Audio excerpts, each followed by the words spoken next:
नमस्कार दोस्तों, आप सभी का हमारे चैनल में स्वागत है। आज के इस वीडियो में हम विज्ञान विषय के कुछ महत्वपूर्ण टॉपिक देखते हैं।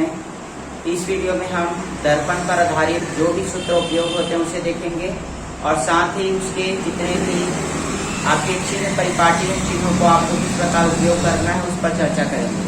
तो चलिए देखते हैं। सबसे पहला हम दर्पण सूत्र देखते हैं। दर्पण सूत्र क्या होता है, साथ ही हम देखेंगे कि लेंस का सूत्र क्या होता है।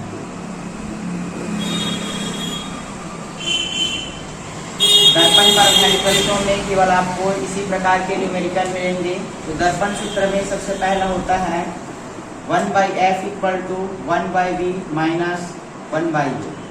यहाँ पे दर्पण सूत्र में यहाँ पे प्लस होता है, जबकि लेंस के सूत्र में आपका यहाँ पे माइनस रहेगा। यहाँ पर हम कुछ टर्म देख रहे हैं, जैसे कि यहाँ पे f दिया गया है, फिर दूसरा टर्म है यहाँ पे v है और तीसरा टर्म है यहाँ पे u। अगर आप कोई भी दर्पण बनाते हो तो दर्पण में बहुत सारे यहाँ पे स्थान होते हैं। इसे कहा जाता है C और जिसे हिंदी में कहा जाता है वक्रता केंद्र। इसे कहा जाता है फोकस और इसे कहा जाता है ध्रुव। तो यहाँ पे जो दिया गया है F, V और U, तो यहाँ पे F का मतलब होता है फोकस।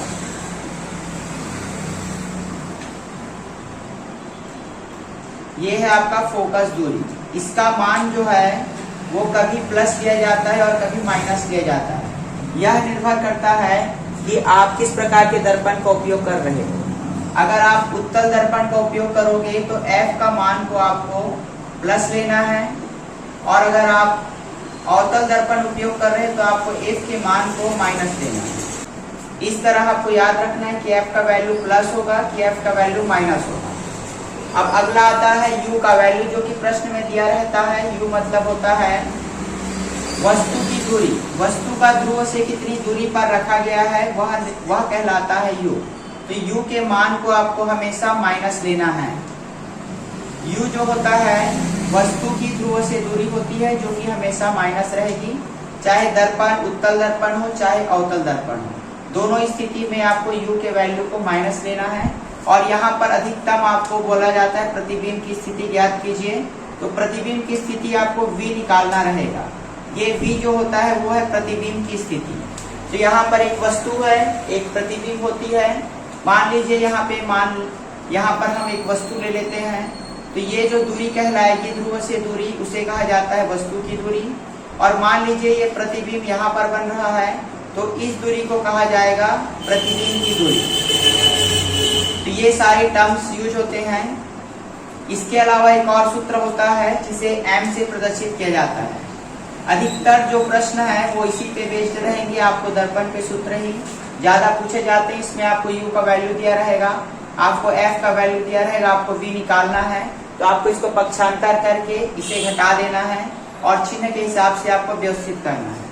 अगला होता है m, जिसे कहा जाता है आवर्धन।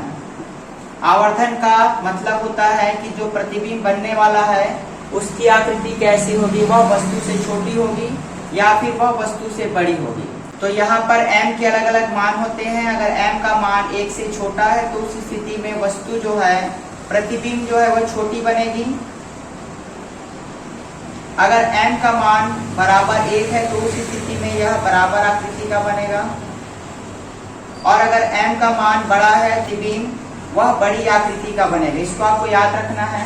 इसके अलावा m का सूत्र देख लेते हैं। m का सूत्र होता है -v/u = I/o। यहाँ पे v आपको पता है प्रतिबिंब की दूरी है और u वस्तु की दूरी है। ये आपको अभी सॉल्व करने पे पता चल जाएगा। तो इन दोनों का यूज करके आप सबसे पहले m निकाल सकते हो। अगर आपको प्रश्न में आवर्धन बोलता है तो आप इसी सूत्र का उपयोग करके बना सकते हो।